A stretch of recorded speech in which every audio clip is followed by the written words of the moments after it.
दिवंगत अंकिता भंडारी की दादी का देहांत हो गया है। श्रीनगर स्थित पैतृक घाट पर उनका अंतिम संस्कार किया गया। इस दौरान अंकिता भंडारी के पिता ने सरकार पर आरोप लगाते हुए कहा कि अभी तक उनकी बेटी को न्याय नहीं मिला है। अंकिता की दादी की अंतिम इच्छा भी यही थी कि वो अपनी पोती के हत्यारों को सजा मिलते हुए देखे, जिसके चलते वे लगातार परेशान रहती थी। उन्हें बताया कि अपने अंतिम समय में भी वो अंकिता का ही जिक्र करती रही। वहीं अंकिता भंडारी हत्याकांड में उनकी बात करें आशुतोष नेगी पर झूठे मुकदमे लगाए जाने और उनकी पत्नी का तबादला करवाने को लेकर भी अंकिता के पिता वीरेंद्र भंडारी ने बताया कि अगर सरकार मुकदमा वापस नहीं लेती है और उनकी पत्नी का ट्रांसफर नहीं रुकवाती है तो वो आंदोलन करने को मजबूर होंगे।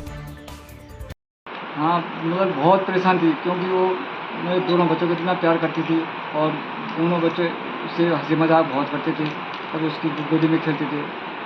और जब उसने उस दिन सुना कि मेरी साक्षी, घर का नाम उसका साक्षी था, अंकिता भंडारी का नाम, घर का नाम साक्षी था, तो बार बार साक्षी बोलती थी कि साक्षी तुझे जिसने मारा है उनको तुरंत फांसी मिल जाए और मैं स्वर्ग हो जाऊँ। लेकिन ऐसा नहीं हुआ। उनको फांसी तो मिली नहीं, लेकिन जो है उसकी दादी स्वर्ग हो गई और कल ही उसका 12 बजे देहांत हो गया। और लास्ट में अंतिम सांस जब वो गिन रही थी तो बस उसी का नाम ले रही थी, साक्षी साक्षी तू कहाँ है। और दूसरी बात कि जो हमारे सुनील जी भाई जी भी जो आरोप लग रहे हैं, मुकदमा चलाए जा रहे हैं और उनकी मिसेज का ट्रांसफ़र किया जा रहा है, ये मैं तो धामी जी से कहता हूँ कि धामी जी ये आपकी साजिश है कि नहीं है। उसी दिन एक ही डेट को मुकदमा चलाया जा रहा है, उधर उनकी मिसेज का ट्रांसफ़र किया जा रहा है। अब मैंने पहले भी कहा था कि बार बार ये धमकियाँ हमें मिली थी, आशुतोष भाई को मिल रही थी, लेकिन हम पीछे हटने वाले नहीं हैं। कीर्तिनगर ब्लॉक के मल्लिथा में आयोजित वीर शिरोमणि माधो सिंह भंडारी स्मृति सांस्कृतिक मेले के चौथे दिन लोक गायक गजेंद्र राणा ने अपनी आवाज का जादू बिखेरा। उनके लीला घैसारी, पुष्पा छोरी गीतों पर लोग जमकर थिरके। बता दें कि सांस्कृतिक कार्यक्रम का शुभारंभ देवप्रयाग विधायक विनोद कंडारी ने किया। इस दौरान उन्होंने कहा कि मुख्यमंत्री पुष्कर सिंह धामी ने घोषणा के अनुरूप अगले वर्ष से वीर शिरोमणि माधो सिंह भंडारी स्मृति सांस्कृतिक मेले को कृषि और औद्योगिक विकास मेले के रूप में मनाया जाएगा। उन्होंने कहा कि अगले वर्ष मेले को और भव्य स्वरूप दिया जाएगा। राणा जी की प्रस्तुति थी। निश्चित तौर पर क्षेत्र के विधायक होने के नाते आज मैंने एक कार्यक्रम यहाँ पर रखा था और जिस तरीके से आज आपने देखा कि दिन प्रतिदिन जो है वीर शिरोमणि माधो सिंह भंडारी का जो मेला है ये बड़ा दिव्य और भव्य स्वरूप लेता जाना है। अगले वर्ष हम इसको और बड़ा करने का विचार हमने किया है और मैं माननीय मुख्यमंत्री पुष्कर सिंह धामी जी का धन्यवाद करता हूँ कि इन्होंने इस मेले को अगले वर्ष से कृषि एवं औद्योगिक विकास मेले के रूप में मनाए जाने की घोषणा की है। और समिति के अध्यक्ष देवेंद्र बलून जी का मैं धन्यवाद करता हूं। तमाम गांववासियों का और विधानसभा वासियों में इत्यादि से धन्यवाद करता हूं। ये ऐतिहासिक मेला निश्चित तौर पर माधो सिंह भंडारी जी की जो गाथा है हमको अपनी नई पीढ़ी को दिखाना चाहिए, नाटक के माध्यम से दिखाना चाहिए और किताबों के माध्यम से उनको पढ़ाना चाहिए। वास्तव में माधो सिंह भंडारी जी की जो ये गाथा है ये हमको बहुत बड़ी प्रेरणा देती है। और देखिए आप 16वीं सदी की हम बात कर रहे हैं, अपने बच्चे का बलिदान देकर इस ग्राम मल्लिथा के लिए पानी लाने का उन्होंने काम किया। और अब इसीलिए आपने देखा होगा कि मैंने अभी कुछ दिन पहले जिस दिन मेला शुभारम्भ हुआ था उस दिन वीर माधो सिंह भंडारी का जो स्थल है वहाँ पर हम 1.25 करोड़ रुपए के रेलवे से हमने एक पैसा पास किया है, उसका हमने परसों संन्यास किया है और बहुत जल्दी आपको जो है वीर शिरोमणि माधो सिंह भंडारी का स्मारक आपको भव्य और दिव्य रूप में मिलेगा। मुझे आज जो है बहुत अच्छा लगा। मैंने जो है राणा दलवीर का गीत भी गाया और वीर शिरोमणि माधो सिंह भंडारी जी के उसमें जो ये प्रोग्राम जो मनाया जाता है, हर साल ये प्रोग्राम होता है, लेकिन अब इसको जो है अगले बार से जो भव्य रूप जो इस कार्यक्रम को दिया गया है, इसको जो है राज्य मेला जो है मुख्यमंत्री जी ने घोषित करा है। और इस बार भी जो है हमारे लोकप्रिय विधायक जो है विनोद कंडारी जी ने इस मेले को जो है बहुत ही जबरदस्त ढंग से मतलब जो यहाँ का वो लग रहा है। अभी जो है हर जगह जो चरखियाँ लगी हुई हैं, बच्चे खेल रहे हैं, हर जगह स्टॉल लगे हुए हैं, तो अपने आप में आज भी जो है बहुत बड़ा मेला है और भविष्य में ये मेला जो है बहुत उन्नति करने वाला है।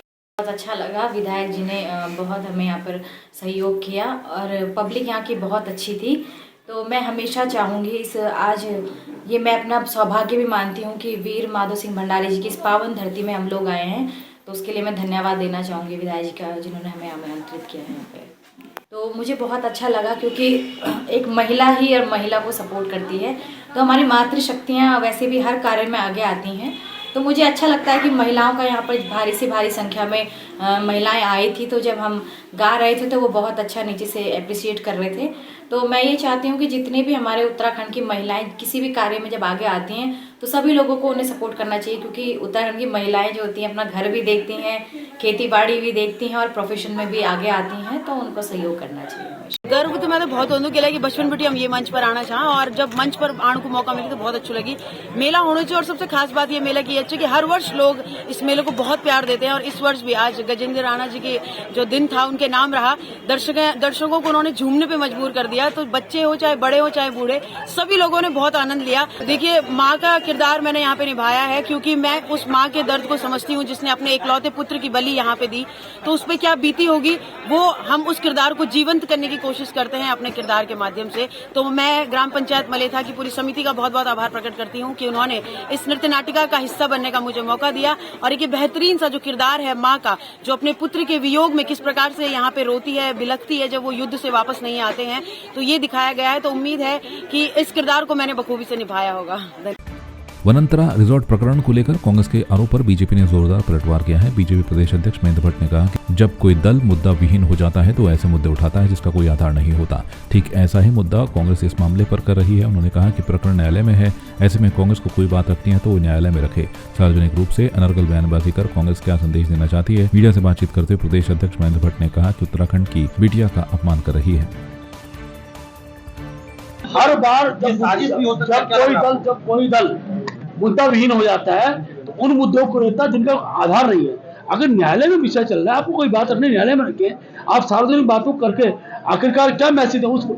अब तो मैं कहता हूँ कांग्रेस के उस बिटिया का अपमान करने में उतर आए हैं। उनकी मां बिटिया का अपमान हो रहा है, इस तरह की बातें चला। हमें हर व्यक्ति को, चाहे उनकी माँ है पिता है, हर व्यक्ति न्यायालय पर बात करने का अधिकार है। बाहर इस प्रकार की चित्रधारी करके उस बिटिया का अपमान कम से कम मौत पर नहीं होना चाहिए। कैबिनेट मंत्री गणेश जोशी ने देहरादून के एक निजी होटल में उत्तराखंड डेवलपर्स 2024 की ओर से आयोजित सोशल डेवलपमेंट कॉन्क्लेव में प्रतिभाग किया। इस मौके पर कैबिनेट मंत्री गणेश जोशी ने कॉन्क्लेव में पहुंचे डेवलपर्स को सम्मानित किया। कैबिनेट मंत्री गणेश जोशी ने कहा कि उत्तराखंड जो अपनी प्राकृतिक सौंदर्य, पर्वतीय इलाकों और ऐतिहासिक समृद्धि के लिए प्रसिद्ध है, आज एक नए दौर का सामना कर रहा है। उन्होंने कहा डेवलपर्स की भूमिका यहाँ विशेष है क्योंकि वो नई योजनाओं, आवास और सुरक्षित आवासीय इलाकों की बनावट में सहायक हो सकते हैं। प्रभु श्री राम लला प्राण प्रतिष्ठा महोत्सव के दिन सार्वजनिक अवकाश को लेकर श्री राम प्राण प्रतिष्ठा महोत्सव समिति ने एक प्रेस वार्ता की। उत्तरांचल प्रदेश क्लब में आयोजित प्रेस वार्ता में समिति की ओर से मुख्यमंत्री पुष्कर सिंह धामी से 22 जनवरी को सरकारी अवकाश घोषित करने की मांग की गई। इस मौके पर महोत्सव समिति के सदस्यों ने कहा कि कितने संघर्ष और बलिदानों के बाद रामलला अपने जन्म स्थान पर विराजमान हो रहे हैं। उनके भव्य आयोजन को देखने के लिए सरकार को भी अवकाश घोषित करना चाहिए ताकि सभी लोग प्रभु राम की प्राण प्रतिष्ठा का प्रसारण देख सकें और अपने घर में हंसी खुशी से दीपावली मना सकें। 22 तारीख को जैसे हमारे रामलला की प्राण प्रतिष्ठा अयोध्या धाम में, जहाँ उनका मूल निवास, जहाँ पर उनका जन्म हुआ था, वहाँ पर मूल जन्म स्थान पर हो रही है। हम सरकार से सिर्फ इतना निवेदन करते हैं कि 22 तारीख को एक सार्वजनिक अवकाश आप घोषित करें ताकि सभी लोग हर्ष और उल्लास से, जिस प्रकार से दीपावली से भी बड़ा पर्व बनाने की इसकी हमारी जो कोशिश है, दीपावली से भी बड़ा पर्व मनाने की कोशिश है। कभी कोई भंडारा, कभी कोई आयोजन, कभी कोई सहभोज दीपावली पे हम लोग नहीं कर पाते हैं, लेकिन इस बार इतने सहभोज और इतने भंडारे 21 और 22 तारीख में होने जा रहे हैं जो कभी आज तक एक रिकॉर्ड बनेगा। इसकी वजह से हम चाहते हैं कि इसमें कोई व्यवधान, किसी प्रकार का कोई भी, सभी लोग इसमें बराबर की शिरकत करें ताकि वो अपने अपने कार्य से विरक्त होके उससे जो है इस कार्य को ठीक से कर पाए। यही हमारी मांग है। कृषि मंत्री गणेश जोशी ने विधानसभा में काशीपुर स्थित मेगा फूड पार्क के लिए विद्युत टैरिफ निर्धारण के संबंध में समीक्षा बैठक ली। मंत्री ने कहा कि सरकार की ओर से प्रदेश की फूड प्रोसेसिंग इकाइयों को कृषि के दर पर विद्युत उपलब्ध कराने का शासनादेश जारी किया गया था, लेकिन इस शासनादेश का अनुपालन न होने की शिकायतें प्राप्त हो रही हैं। उन्होंने बताया कि काशीपुर स्थित मेगा फूड पार्क में 22 इंडस्ट्रियां स्थापित होनी थी, लेकिन अभी तक सभी उद्योग की इकाइयां स्थापित नहीं हो पाई हैं। उन्होंने कहा कि कुछ इंडस्ट्रियों को मिलने वाली विद्युत टैरिफ की दरों में अनियमितताओं के संबंध में अधिकारियों को शासनादेशों का अध्ययन करने के बाद प्रस्ताव को कैबिनेट में प्रस्तुत किया जाए। सरकार ने एक जियो के तहत जो हमारी फूड प्रोसेसिंग की जो इंडस्ट्री है उनको कृषि के दर पर बिजली देने का शासनादेश निकाला था,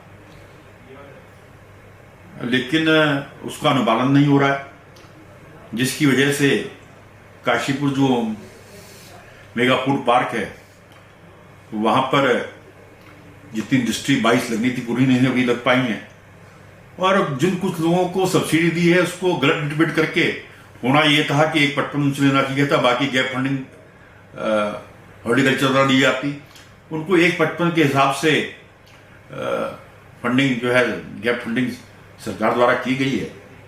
इन विषयों पर विस्तृत बातचीत हुई है, सारे जियो का हमारे सचिव अध्ययन कर रहे हैं और शीघ्र ही कैबिनेट में लाकर जो सरकार की मंशा है, जो कि आज इसके माध्यम से जहां हमारी जो उपज की खपत वहां पर होगी, कई लोगों को रोजगार भी उससे मिल रहा है, तो सरकार उसको जो है हम इसको कैबिनेट में लाकर शीघ्र इसका समाधान निकालें।